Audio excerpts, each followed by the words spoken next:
So hello guys, मैं पुष्प शिवरकर और आज हम देखने वाले हैं स्पेस के कुछ अमेजिंग फैक्ट्स।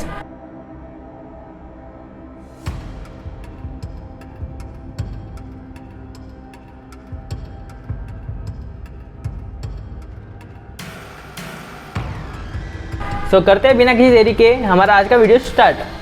तो हमारा फर्स्ट फैक्ट ये आता है कि if you travel far enough you might see another yourself. इसका मतलब ये होता है कि अगर आप यूनिवर्स जो रहता है जो कि इनफाइनाइट है उसमें बहुत दूर तक ट्रैवल कर लोगे तो फिर वहाँ पे अलग अलग सोलर सिस्टम भी होंगे। तो एक पॉसिबिलिटी ये भी निकलती है कि एक सोलर सिस्टम ऐसा होगा जो हमारे सोलर सिस्टम को पूरी तरह से मिमिक करता होगा।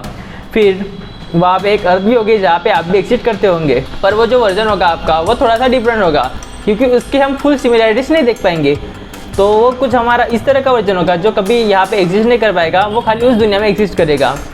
सो बढ़ते हमारी नेक्स्ट फैक्ट की तरफ। सो हमारा नेक्स्ट फैक्ट ये आता है कि something is out there mimicking signals from the earth. तो आप इसको सुनते ही समझ गए होंगे कि हमारे डीप स्पेस में से एक ऐसा सिग्नल आ रहा है जो हमारे अर्थ की टेक्नोलॉजी को फुल्ली मिमिक कर रहा है। पर इसमें कोई डरने की बात नहीं है क्योंकि वो सिग्नल है वो हमारे अर्थ से तकरीबन बिलियंस ऑफ लाइट ईयर की दूरी से आ रहा है। मतलब वो सिविलाइजेशन को ऐसी सिविलाइजेशन होगी जो अभी तक मर चुकी होगी या फिर उससे भी कुछ बुरा हो सकता है कि वो हमें स्टडी कर रही होगी, हमें वॉच कर रही होंगी। सो बढ़ते हैं हमारे नेक्स्ट फैक्ट की तरफ। सो हमारा नेक्स्ट फैक्ट ये है कि there is a planet where time barely moves. So इसका मतलब आप समझ सकते हो ये टॉपिक हमारा ब्लैक होल से रिलेटेड है क्योंकि ब्लैक होल के पास में टाइम बहुत स्लोली फ्लो होता है। तो उसी तरफ हमारे होते हैं super massive black holes. Super massive black holes यानी वो साइज़ में बहुत बड़े होते हैं और उनकी ग्रेविटेशनल पुल बहुत ज़्यादा होती है। इसकी वजह से जो प्लैनेट उसके पास सर्वाइव कर रहा होगा तो उस प्लैनेट पे जो हमारा टाइम है वो धीरे धीरे फ्लो हो रहा होगा। तो आप समझ सकते हो अगर फ्यूचर में जाके कोई हमारा एस्ट्रोनॉट वहाँ पे जाके लैंड करेगा और वहाँ से वापस आएगा तो हमारी अर्थ टोटली चेंज हो जाएगी। क्योंकि मैं आपको उसका रेशो बता देता हूँ कि वहाँ का हमारा 1 आवर यानी कि अर्थ के तकरीबन 10,000 साल होंगे। इतना बड़ा डिफरेंस है, इसलिए हम बोलते हैं वहाँ पे टाइम बेयरली मूव करता है। सो बढ़ते हैं हमारे नेक्स्ट फैक्ट की तरफ। सो हमारा नेक्स्ट फैक्ट ये है कि सम एस्ट्रोनॉट्स हैव हर्ड नॉकिंग और tapping sound in outer space. तो आप इससे समझ सकते हो कि जो हमारे एस्ट्रोनॉट्स है जो स्पेस क्राफ्ट में रहते हैं उन्होंने कभी कभी नॉकिंग या टैपिंग की साउंड सुनी है, वो भी स्पेस क्राफ्ट के बाहर। और जब वो वहाँ पे चेकिंग करने गए थे वहाँ पे कोई नहीं मिला या कोई ऐसी चीज़ नहीं मिली जिससे नॉकिंग या टैपिंग की साउंड हो सकती है। तो ये आज तक एक बहुत बड़ी मिस्ट्री है जो अभी तक सॉल्व नहीं हुई है। और ये बहुत अलग बात है क्योंकि जो स्पेस है आउटर स्पेस वहाँ पे एयर नहीं रहती और वहाँ पे साउंड ट्रैवल नहीं हो सकता, फिर वो आवाज़ तो आ कैसे रहती।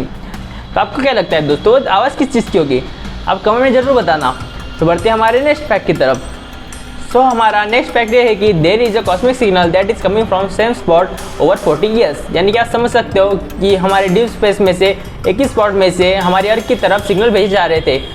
वो सिग्नल फर्स्ट टाइम हमारा कैप्चर हुआ था साल 1997 में और अभी रिसेंटली साल 2020 में भी वो सिग्नल कैप्चर हुआ है और वो सिग्नल अभी भी हमारे अर्थ की तरफ भेजे जा रहे हैं। तो आप समझ सकते हो कि वो ऐसी सिविलाइजेशन होगी जो भी जिंदा नहीं होगी या फिर हम पे वॉच कर रही होगी, हमारी स्टडी कर रही होगी।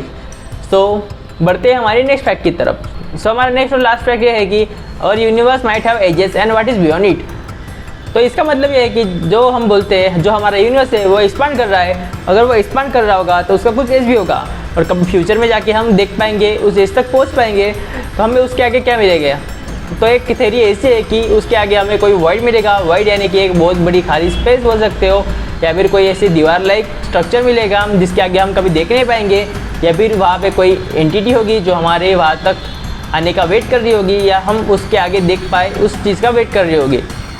तो ठीक है गाइस, आज के लिए इतना ही, मिलते हैं हमारे नेक्स्ट वीडियो में।